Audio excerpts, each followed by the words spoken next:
Rather an interesting development, sir. My general says there is no point in continuing this fighting. He is willing to discuss a surrender. Tell him to go to hell. Sorry! What? Was there anything else? Here we go. Kamala Harris has given up in North Carolina. This is an all-important swing state that requires, is a requirement for Kamala Harris's victory on Tuesday, and she has now pulled millions of dollars of advertising and funding and staffing from that state, along with Nevada. Little birdies are beginning to tell me we have employees in Nevada. We are very well sourced in Nevada. Some people who are working and running the Nevada Republican Party and the turnout efforts there have been nonstop texting us about the numbers. The early vote numbers are catastrophic for Kamala Harris in Nevada. Republicans are up by 40,000 votes in Nevada. Kamala Harris has withdrawn money now, surrendering effectively North Carolina and Nevada, although this hasn't been printed yet. So watch for that news cycle, as we are often ahead of the news cycle on this program. Why do you think they want to cancel us? Yeah, it's pretty obvious. Kamala Harris, ladies and gentlemen, is beginning to narrow severely her potential chance to win this election by not only giving up in what is considered a swing state, as many people said, North Carolina is not a swing state, as Rich Bear said yesterday, but by moving those and allocating those resources to Virginia. This is how bad things have gotten. Kamala Harris is allegedly reallocating the resources to the state of Virginia, saying that you may well see President Trump not just run the table with the swing states, the 7 swing states, but start picking off Democrat states that have been consistently voting Democrat for decades. Virginia, New Mexico, Minnesota, North Carolina. Oh yeah, baby. Check this out. Miami-Dade early voting.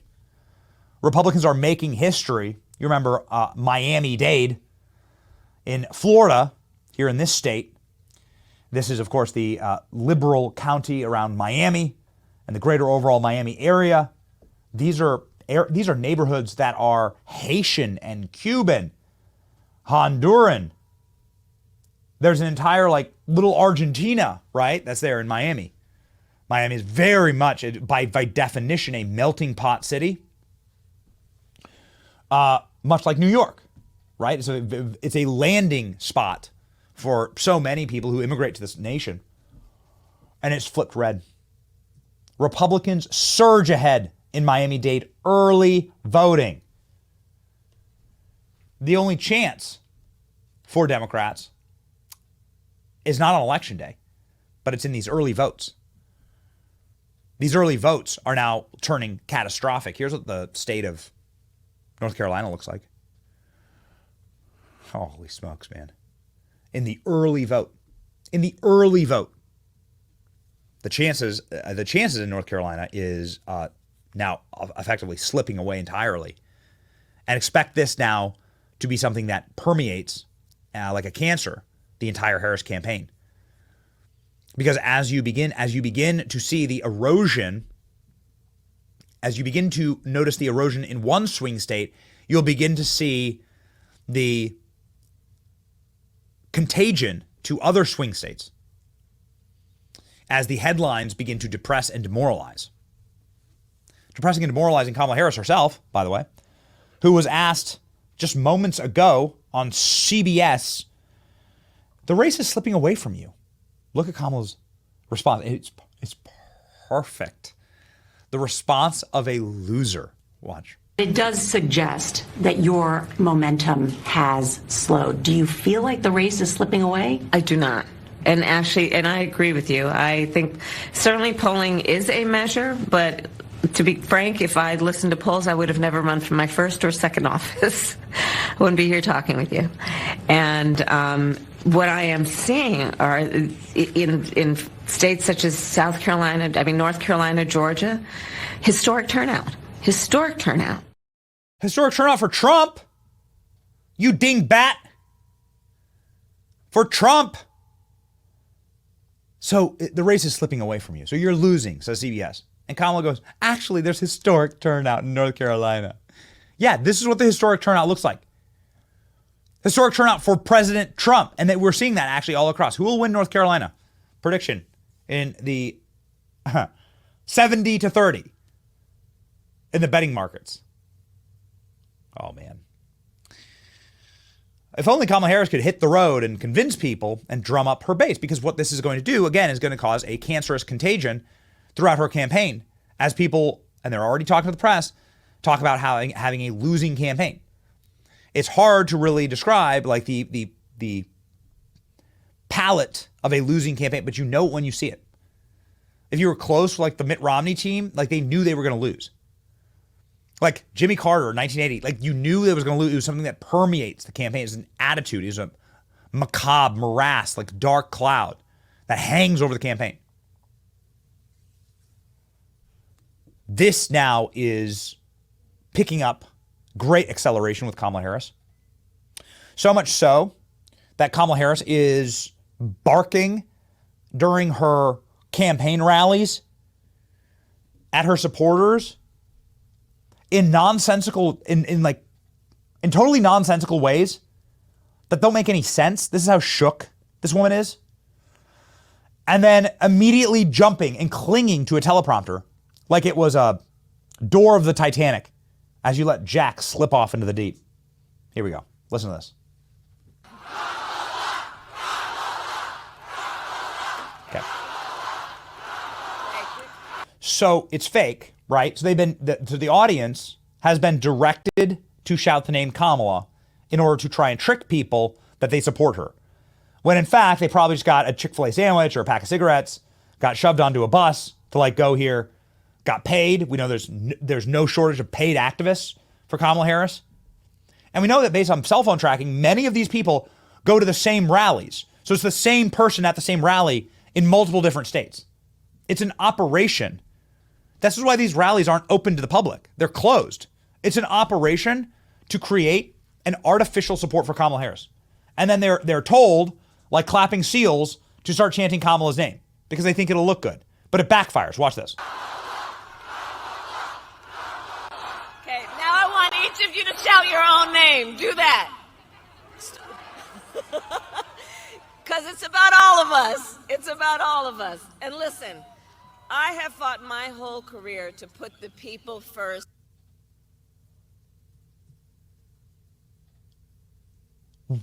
What?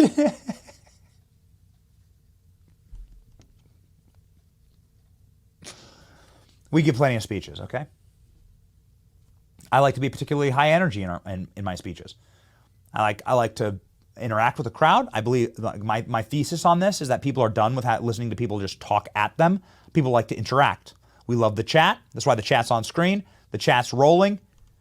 We didn't do comments on screen during this Trump event because there were mothers and widows there and everything like that, and we wanted to like maybe take a second, right, and let them speak. But we're regularly putting the comments on screen. We love the chat. Big old out here to you, the chat. Okay, so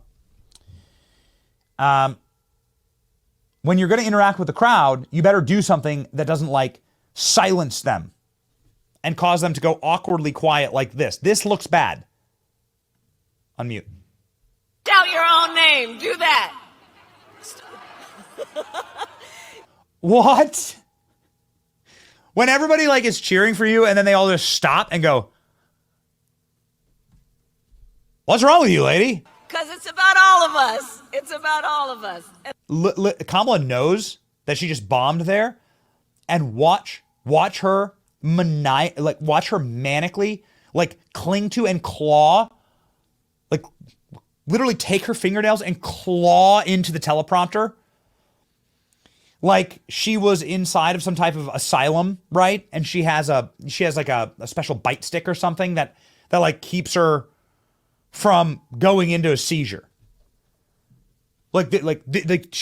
She's literally manically clawing at the words inside of the teleprompter to save her. Watch this. Listen, I have fought my whole career to put the people first.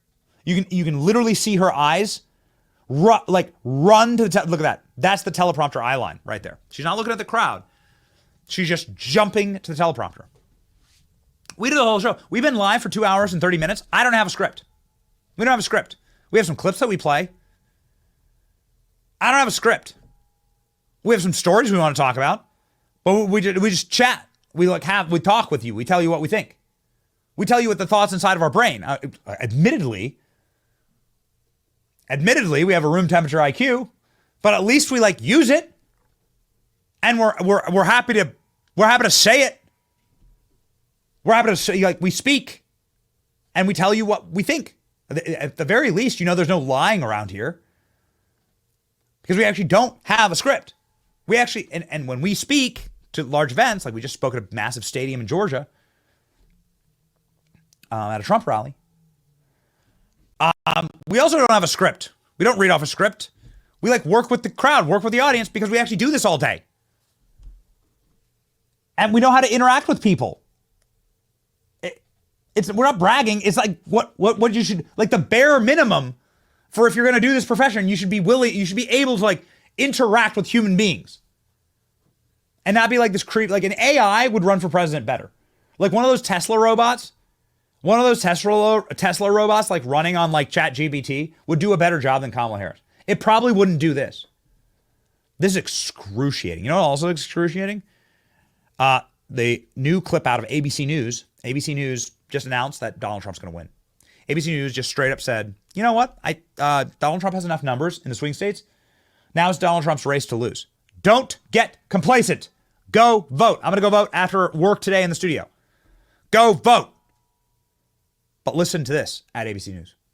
The 7 states that are almost certainly going to determine the presidency, things close as ever, and we're seeing a very slight Trump edge in several of the battleground states. Kamala Harris's numbers have gone down just a little bit. Okay, ladies and gentlemen, this is super embarrassing. Oh no, Danny, what? Look at this. Kamala rally. Look at the size of this teleprompter. Look at this. Look at the size of the prompter at this Kamala rally. Thank you, Alex Stein, for capturing this. Look at that thing. That is like the door of the Titanic. This is like the door that Rose floated on when the Titanic sank. Look at the size of that thing. Look at that. And this was for Beyonce's mom. Beyonce's mom needed help introducing her daughters. This is the quality of the speakers at these events. And she doesn't know how to say Kamala. Kamala Harris. Look at that. Oh, how excruciating. How embarrassing. How humiliating, in fact. Ladies and gentlemen, this is the moment. ABC News is saying Kamala Harris is losing. Multiple people from the Trump campaign are saying Kamala Harris is losing. Here's Bruzewitz, Rick Grinnell, multiple other people now coming over the top and saying Kamala's pulling out of swing states. Okay? Kamala has given up on North Carolina. Soon to be Nevada. Mark my words. Put a pin in it. Soon to be Nevada. Ooh, baby. What a fascinating and wonderful and exciting time to be alive.